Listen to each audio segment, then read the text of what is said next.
NFTs are the hot topic in our newsroom today, yet again.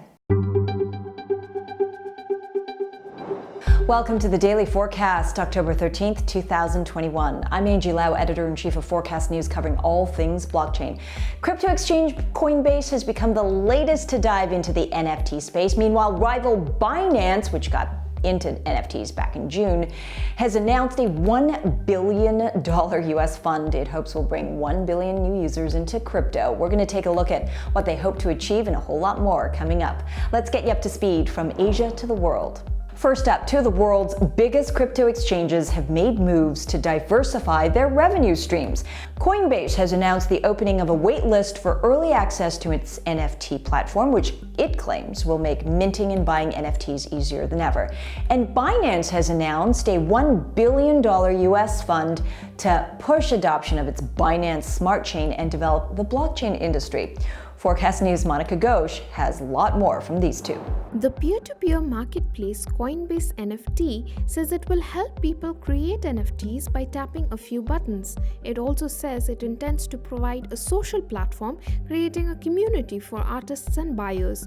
It's not the first time Coinbase has attempted to expand its offerings to boost revenue.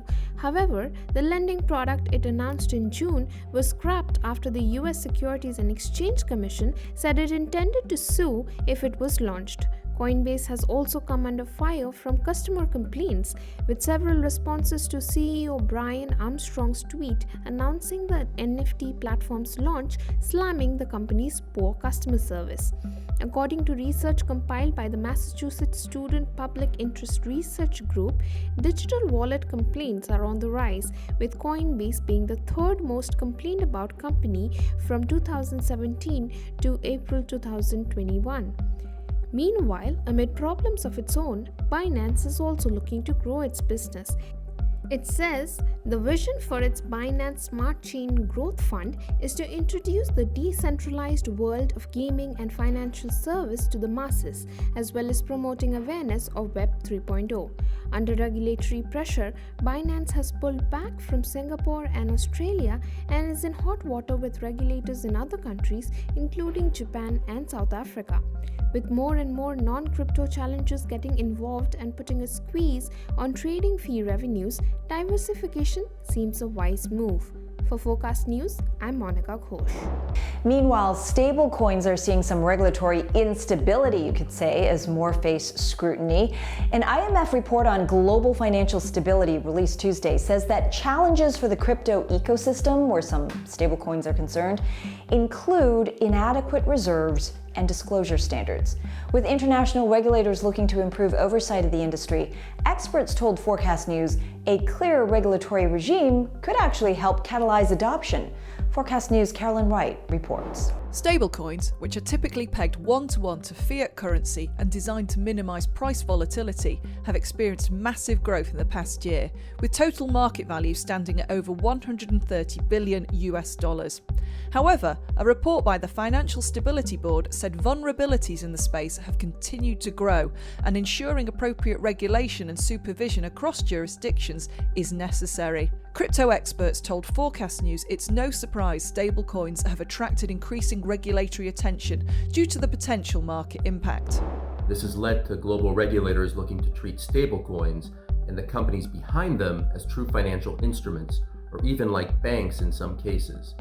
This should lead to stablecoins ideally having little to no credit or liquidity risk in case of default. Con says this attention means that post-regulation, stablecoins would theoretically be more trustable.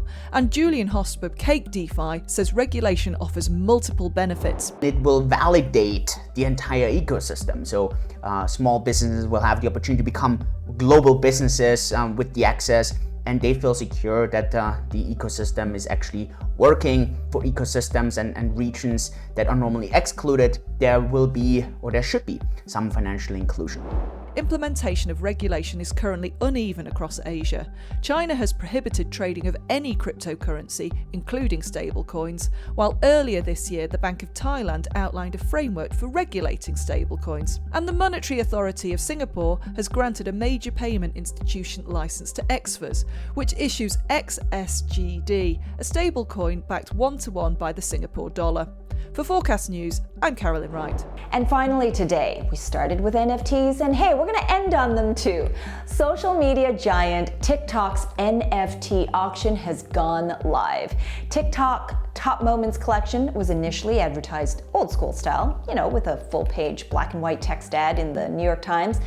But the auction itself is bang up to date with payments to be made in Ethereum. The highest bid as of Wednesday morning Asia time was 6.8 ETH, or almost $24,000. Bored in the House, a piece that the China-based social media giant describes as defining the early stages of lockdown, was created by Detroit rapper Curtis Roach and NFT creator Coin Artist, turning boredom into dollars, and that's a good thing for the NFT space. Auction drops will continue until the end of the month, after which the NFTs can be traded with zero gas fees on the Layer 2 Ethereum solution, Immutable X. The NFT juggernaut showing no signs of slowing. Now where's my PFP? And that's the Daily Forecast from our vantage point right here in Asia. Hit like, hit subscribe. We appreciate it. Help us reach our goal to reach more of you. For more, visit forecast.news. I'm Angie Lau, Editor-in-Chief of Forecast News. Until the next time.